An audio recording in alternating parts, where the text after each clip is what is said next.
A twisted and mutated existence that most did not want. Hey guys, it's Squall157 and today we are going to be looking at the Ghouls, the nightmare of the Commonwealth. Ghouls are mutated humans or animals affected by the phenomenon of ghoulification.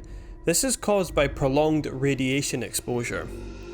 The phenomenon has been seen in humans, gorillas and American black bears. The radiation exposure has also caused human ghouls to become infertile and in some cases caused mental deterioration.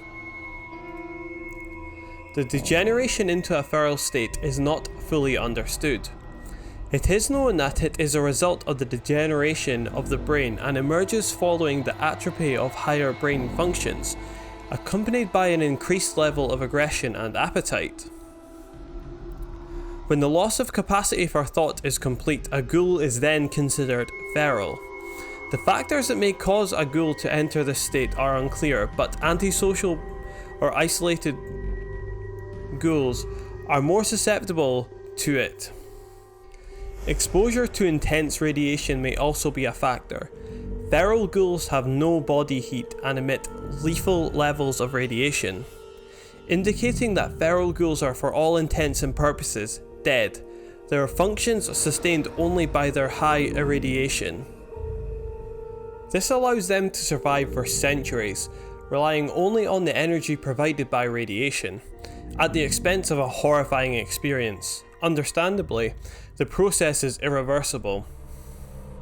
These feral ghouls strongly resemble zombies, and this misconception succeeds in alienating non-feral ghouls even more from humans. As you can imagine, feral ghouls are chief among the reasons for discrimination against all intelligent ghouls, as it is viewed as they could go feral at any moment, despite their zombie-like appearance. The flesh of ghouls is not actually rotten, however it is said that they do stink.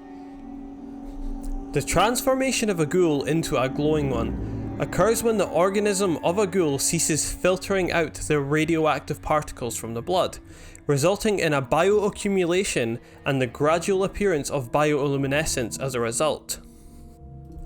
Luminescent ghouls are usually heavily irradiated due to the buildup of radiation in their bodies, and some can even violently discharge the excess radiation. Luminous ghouls are usually feral due to the damage to their nervous system and the time it takes to accumulate the radiation, though ghouls uncommonly develop luminescence before degenerating into a beast-like state. All ghouls have greatly extended overall lifespans, and some can live for even centuries. All ghouls are immune, and some can even be healed by background radiation or nuclear fallout. Ghoulification is not unique to humans and is a possible mutation for various families of animals. Animal ghouls seem to share all the disadvantages and advantages of becoming a ghoul as a human does. The one main difference between a human and an animal ghoul is the fact that animal ghouls can actually reproduce. Ghouls can be an absolute nightmare to deal with. A single ghoul on its own for the most part can be dispatched very easily. However, they lurk in the dark and even play dead, waiting for wayward travellers to fall into their trap, swarming their victims with overwhelming ease. With fast and ferocious attacks in large numbers, any unsuspecting traveller who stumbles into a pack of ghouls will be very lucky to make it out alive.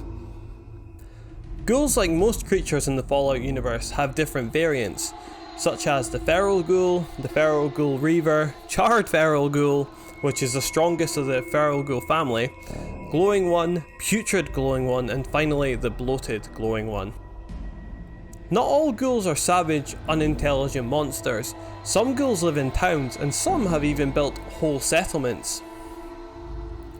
However, just because there are a few nice ghouls does not mean that you can let your guard down, especially when roaming the Commonwealth, and make no mistake about it, ghouls will rip you apart limb from limb in a moment's notice if you are not paying attention. So, don't be a fool and stay away from the ghouls.